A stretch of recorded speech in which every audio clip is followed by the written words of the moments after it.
अस्सलाम वालेकुम, welcome to our channel नॉवेल्सोलॉजी। आज आपके लिए लेकर आई हूँ द लाइन ब्रेकर की न्यू एपिसोड। कैसे हैं आप सब लोग? और बहुत मैसेजेस करते हैं आप लोग इंस्टा पर, टिकटॉक पर। फिर मेरी वही शिकायत है कि यूट्यूब पे आप रिव्यू नहीं देते, बाकी हर जगह पे आप रिव्यू देते हैं। तो प्लीज़ यूट्यूब पे भी रिव्यू दिया करें एपिसोड के नीचे। जहां आप एपिसोड वॉच करते हैं उसके नीचे अपने रिव्यूज़ लाजमी दिया करें, ताकि हम अपने नॉवल को बेहतर से बेहतर बना सकें। जल्दी से चैनल को सब्सक्राइब कर दें, वीडियो को लाइक कीजिएगा, शेयर कीजिएगा, बेल आइकन को ज़रूर प्रेस कीजिएगा, ताकि तमाम एपिसोड की नोटिफिकेशंस आपको वक्त पर मिल सकें। बढ़ते हैं अपनी एपिसोड की तरफ। नॉवेल है द लाइन ब्रेकर, खत शिकन। एपिसोड नंबर है 5। बड़ी खामोशी के साथ उसने अपने फाइनल इम्तिहान में शानदार कामयाबी समेटी थी। प्रिंसिपल हैरान थे, वहीं इब्राहिम के आंसू निकले थे। लगता है वो समझ गया है। वो एक बार फिर से खुशफहमी का शिकार हो गए थे। वो अपने कमरे में जा रहा था कि नीमल उसे सामने से आती नजर आई थी। उसे देखकर लम्हे में उसकी आंखें चमकी थीं। ये बात मैंने पहले क्यों नहीं सोची थी, मतलब उसे तंग करने की। वो अपनी धुन में हाथ में चीजें पकड़े आ रही थी कि वो हवा की तरह उसके सामने आया था। उसे देखते ही नीमल की सांस खिंची थी। कमीज शलवार पर जामनी स्कार्फ लिए, जहां कनपट्टी पर बड़ा सा फूल लगा था। इस हुलिये में वो उसे काफी मज़हका खेज लगी थी। वो उसे घूर रहा था और वो खौफजदा नजरों से उसे देख रही थी। बू, उसने एकदम से उसे डराया। वो डर से उछली थी। वो खुलकर हंसा। तुम नालायक हो, डफर हो और डरपोक भी। वही डरा देने, जलील कर देने वाले अल्फाज थे कि नीमल का दिल छलनी हो गया था। उसकी आंखों से आंसू निकले थे। मैं दादा से कहूंगी। योशे ने उसे गुस्से से देखा था। दादा से कहूंगी कहते ही उसने उसके सर का स्कार्फ थोड़ी तक खींचकर उसका मुंह बंद कर दिया। उसके हाथों से चीजें गिरी थी। छोड़ो छोड़ो। वो जोर से हाथ मारती पीछे हुई थी कि पीछे पिछली खुली साइड से उसका सर बाहर निकल आया था। बाल माथे पर आ गए थे। वो बुरी तरह रोने लगी थी और वो हंस रहा था। यू वीपिंग विच। वो खुलकर हंसा, शायद पहली बार। कहोगी अब दादा से? उसके करीब होते हुए जरा डराने वाले अंदाज में फिर पूछा। वो गुस्से और डर के मिले जुले तासुर से उसे देख रही थी। ईसा। तभी इसहाक साहब की गरजदार आवाज़ उसके कानों में पड़ी थी। उसने फौरन मुड़कर देखा। वो गुस्से से उसे ही देख रहे थे। नीमल हौसला मिलते ही भागते हुए उनकी टांगों के पीछे छुप गई थी। एक नज़र उन्होंने डरी नीमल पर डाली और दूसरी यौशे के हाथ में जकड़े स्कार्फ पर। उनका इश्तियाल बड़ा था, लेकिन बच्चों के मामले में वो सख्ती के कायल नहीं थे, इसलिए वो हत्तल इम्कान अपना गुस्सा जब्त किए उसके करीब आए। ये आप क्या कर रहे थे? लहजा और सवाल दोनों में नरमी नहीं थी। ईसा ने उन्हें देखा, फिर उनके पीछे चुमी नीमल को। कुछ नहीं, उसने साफ झूठ बोला। कुछ नहीं कर रहे थे तो इसके सर का स्कार्फ आपके हाथ में क्या कर रहा है? ये फौरी तौर पर उसे समझ नहीं आया कि क्या जवाब दे। आपको मैंने समझाया था ना कि इससे दूर रहना। वो गहरी नजरें ईसा पर टिकाए बोले। ईसा ने उनकी आंखों में झांका। ये इस घर के वाहिद शख्स थे जिनकी आंखों में आंखें डाले वो नहीं देख सकता था। उसने फौरन नजरों का जाविया बदला था। आप ठीक हो जाएं यौशे, कहते ही इसाक ने उसके हाथ से रुमाल छीना था। छीनने के अंदाज में जुमले दोनों में तंबीह थी। अपने आप को ऐसा बनाएं कि सब आपसे खुश हों। वो नरमी से उसे एक जुमले में हल्का सा समझाते आगे बढ़ गए, पर यह फलसफा उसे कई सालों तक समझ नहीं आने वाला था। वो बदलने वाला कब था? जैद से लड़ाई रूटीन की तरह जारी उसारी थी। जेनिफर उनकी लड़ाइयों से नाक तक आजिज आ चुकी थी। इब्राहिम पर बिजनेस का प्रेशर था। वो कभी उनको बता देती, कभी छुपा लेती। तुम्हें नीमल अच्छी नहीं लगती? उसके सामने कुकीज रखते हुए जेनिफर ने पूछा। कुकी उठाता उसका हाथ एकदम से रुका। वो नहीं समझ पाया कि उसकी माँ ने यह सवाल क्यों पूछा है और वो उसका क्या जवाब दे। अगर मैं बुरी कहूँगा तो ये समझाने लगेंगी, इसलिए नहीं, वो मुझे अच्छी लगती है। कुकी को मुंह में लेते रवानी से झूठ बोला। जेनिफर ने उसे गौर से देखा, जैसे उसका चेहरा पढ़ने की कोशिश कर रही हो, लेकिन उसके चेहरे पर हमेशा की तरह लापरवाही का तासुर था। अगर वो तुम्हें अच्छी लगती है तो उसे तंग क्यों करते हो? तुम्हारी वजह से वो अच्छी खासी डिस्टर्ब रहती है, और तुम्हारे दादा भी उसकी वजह से कहीं नहीं जा पाते। और क्या सोचते होंगे कि मैं तुम्हारी तरबियत सही नहीं कर रही? तुम बड़े हो रहे हो, तुम्हें इन बातों का ख्याल रखना चाहिए। वो जो सोच रहा था कि झूठ बोलकर कुछ सुनने को नहीं मिलेगा, उतना ही सुनने को मिला था। वो खामोशी से कुकीज़ खाता रहा। तुम सुन रहे हो? जेनिफर को उसकी बेतवज्जही पर अपनी कही बात ज़ाया ही लगी थी। वो ताज्जुब से सर हिलाती अपने काम में लग गई।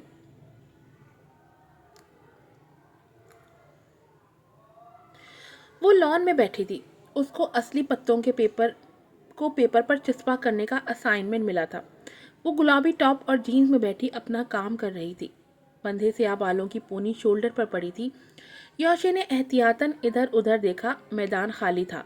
वो इन हिमाक से अपना काम कर रही थी कि एक साया सा उस पर आया था। उसने फौरन नज़र उठाकर देखा, वो उसके सर पर खड़ा था। नीमल की आंखें फटी थी, और यही सहमा तासुर योशे को अच्छा लगता था। बड़ा कमीना टाइप सुकून मिलता था उसे। क्या कर रही हो नालायक लड़की? अंदाज हुनूस शर्मिंदा कर देने वाला था। अब की बार शर्मिंदा होने के बजाय वो झटके से उठी थी कि गोद में धरी उसकी बुक नीचे गिरी थी। वो नतने फुलाए गुस्से से उसे देख रही थी। योशे हैरान हुआ था। मैं नालायक नहीं हूँ, वो अपना तमाम खून चेहरे पर जमा करती बड़ी हिम्मत के साथ बोली थी। योशे ने गहरी नज़रों से उसे देखा। वो उस पर आ रही थी। ये योशे के लिए नाकाबिले बर्दाश्त था।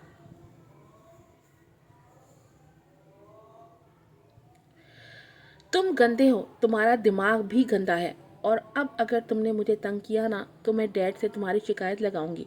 फिर उनका थप्पड़ याद है ना तुम्हें? उसने डरने के बावजूद पूरे वजूद से कांपते आखिर कह ही दिया था। दादा की दिनों रात की दी गई हिम्मत काम आ ही गई थी। वो उसकी हिम्मत पर हैरान हुआ था, पर इतना भी नहीं। वो योशे था, अपने अंगूठे तले उसे लाना वो अच्छी तरह जानता था। अच्छा, तो फिर डैड को ये भी बताना, कहते ही उसने नीचे से उठाकर उसकी बुक को दो हिस्सों में तकसीम कर दिया था।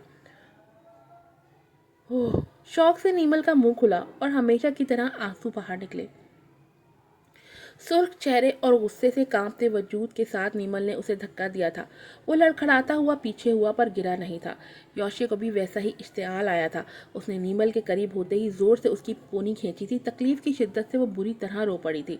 छोड़ो! वो उसके हाथ पर जोर जोर से नाखून मारकर अपनी पोनी छुड़वाने की कोशिश कर रही थी, पर उसकी मजबूत गिरफ्त उसकी तकलीफ और बढ़ा रही थी। फाइट करने का शौक है ना, तो करो। वो तकलीफ से बुरी तरह रोने लगी थी।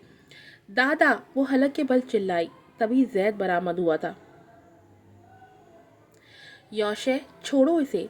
वो भागते हुए उनके करीब आया था और उसकी मुट्ठी से नीमल की पोनी को आज़ाद करवाते हुए उसे अपने साथ लगाया था, जो बुरी तरह रो रही थी। ये क्या कर रहे थे? तुम्हें तमीज़ है कि नहीं? जैद गुस्से से बोला। नहीं, उसने दोनों को नज़र भर के देखते हुए जवाब दिया। जवाब पर वो तिलमिलाया था। योशे, मेरे साथ बदतमीज़ी मत करना, वरना क्या? योशे लड़ने के अंदाज में उसके करीब हुआ तो जैद ने उसे धक्का दिया, और फिर पलटकर योशे ने उसे मुक्का मारा, और बस दोनों में बहुत बुरी हाथापाई शुरू हो चुकी थी। नीमल डर कर अंदर भागी थी। जेनिफर शूज़ पहनते ही भागती हुई बाहर आई थी। वो जैसे गुत्थम गुत्था थे। जेनिफर की सिट्टी गुम हो गई थी। वो जानवरों की तरह लड़ रहे थे। जेनिफर ने बहुत मुश्किल से उन दोनों को अलग किया था। जैद का होंठ फट गया था और योशे की नाक से खून बह रहा था। दोनों के कपड़े चिर से गए थे। छोड़े मॉम! जैद बुरी तरह मचला। Stop it! जेनिफर धाड़ी। वो पहली बार ऐसे चिल्लाई थी। वो दोनों रुक से गए थे। योशे, तुम जाओ अंदर। उसने घूर कर हाथ के इशारे से उसे अंदर जाने को कहा। माँ के कहते ही वो गुस्से से जैद की तरफ देखता, हाथ की पुछ से नाक से बहता खून साफ करते अंदर चला गया। जेनिफर ने जैद को देखा, जो अपनी शहादत की उंगली से अपने होंठ को छू रहा था। उसने अपनी उंगली की पोर पर लगे खून को देखा, फिर माँ को, जो परेशान ज़्यादा सी उसी को देख रही थी। आप परेशान ना हो मॉम, जैद ने जैसे तसल्ली दी। जैद, इब्राहिम को मत बताना, मैं नया तमाशा नहीं चाहती। वो वैसे ही बिजनेस की टेंशन में है। वो मलतजी हुई थी। जी कहकर वो आगे बढ़ गया। जेनिफर को तसल्ली हुई, लेकिन आज वो योशे की तरफ से बेहद परेशान थी। इस लड़ाई से 2 घंटे पहले भी इब्राहिम का फ़ोन आया था और वो कॉल भी योशे के नए कारनामे के मुताल्लिक थी। 2 घंटे की खपाई के बाद वो मामला ख़त्म हुआ था कि ये घर में ये रन पड़ गया।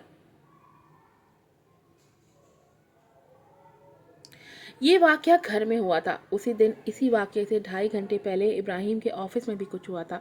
वो अपना दिमाग खपाकर मीटिंग से फ़ारिग हुए थे, जभी उनकी सेक्रेटरी ने 2 लोगों के आने की इत्तला दी थी, जिनका ताल्लुक कैनेडियन एम्बेसी से था। इब्राहिम चेयर पे एकदम सीधे हुए थे। उनका दिमाग कुछ गलत होने की तरफ इशारा दे रहा था। अंदर आने के बाद वो दोनों ऑफिसर्स उनके सामने बैठे थे। अपना तारुफ देने के बाद वो मुद्दे पर आए थे। योशे इब्राहिम आपका बेटा है?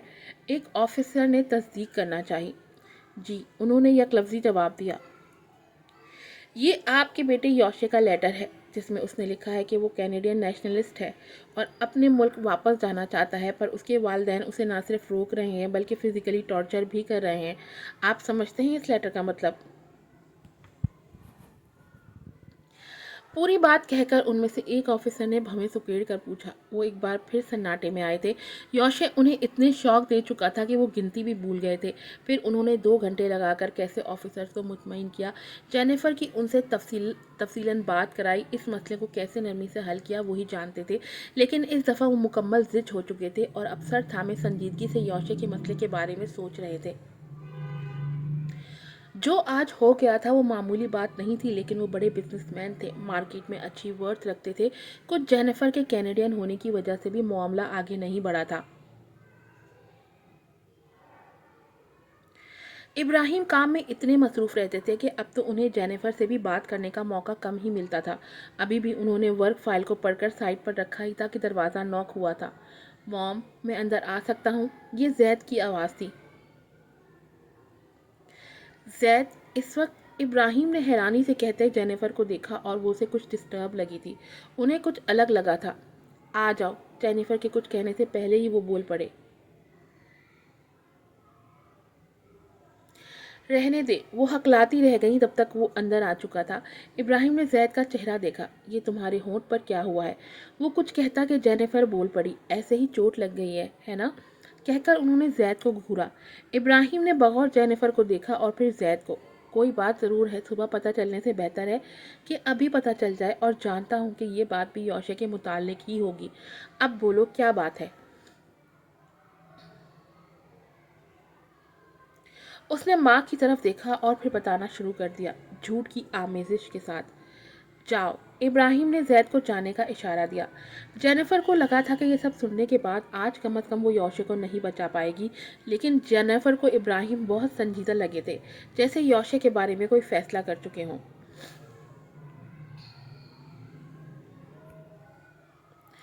वो उनके लिए निहायत गंभीर मसला बनता जा रहा था। जो फैसला उन्होंने किया था उससे जेनिफर नाखुश थी। वहीं इसहाक भी परेशान हुए थे। मैं जानता हूँ कि मेरे इस फैसले से आप खुश नहीं होंगे, लेकिन योशे बाहर जाने के लिए किसी भी हद तक जा सकता है, किसी भी, और मैं ये नहीं चाहता कि वो मज़ीद कुछ करे। पिछले वाक़यात भी आपके सामने हैं। आज वो दूसरों को नुकसान पहुंचा रहा है, कल वो आप अपने आप को भी नुकसान पहुंचा सकता है। तब तब क्या करेंगे हम? बाप हूँ, मुझे उसकी ज़िंदगी अजीज़ है, इसलिए उसका यहाँ से चले जाना ही बेहतर है। मुझे खदशा है इब्राहिम वो अपने आप को बर्बाद ना कर ले। मैं उससे ख़ुद बात करता हूँ, वो मेरी ज़रूर सुनेगा। इसहाक ने परेशानी से कहा। उन्हें योशे से ज़्यादा नीमल की फ़िक्र थी। बात करने से क्या होगा, चुप करके सुन लेगा, लेकिन करेगा अपनी मर्ज़ी। आप दोनों फ़िक्र ना करें, जो हमारे घर में रह रहे हैं, मैं उनसे कहूँगा कि उसका ख्याल रखें, और वो अपना ख्याल खुद रख सकता है, इतना मुझे पता है। और फिर तकरीबन 2 साल बाद उसकी आज़ादी का परवाना जारी हुआ था। 13 साल के योशे ने अपने बाप को घुटने के टेकने पर मजबूर कर दिया था। ये फैसला एक बाप ने अपने बेटे से मोहब्बत में आकर लिया ज़रूर था, लेकिन योशे औलाद के मुकाम से हटते ही इब्राहिम के दिल से उतरा था। वो नहीं जान पाया था कि वो ऐसी नाफरमानियाँ करते हुए उनकी मोहब्बत और शफकत से दूर हो गया था, पर वो खुश था। और दूसरा जिसने यहाँ सुकून का सांस लिया था वो नीमल थी। एक बला उसके सर से उतरी थी। آج کی ایپیسوڈ نمبر 5 یہیں پر ختم ہوتی ہے. اس کے بعد آج ہی ایپیسوڈ نمبر 6 بھی اس کی اپلوڈ ہوگی. تو تھوڑی دیر کے بعد چینل کو لازمی وزٹ کیجیے گا. پلیز چینل کو سبسکرائب کیجیے گا, اپنے ریویوز دیجیے گا. پھر ملوں گی آپ سے نئی ایپیسوڈ کے ساتھ. السلام علیکم.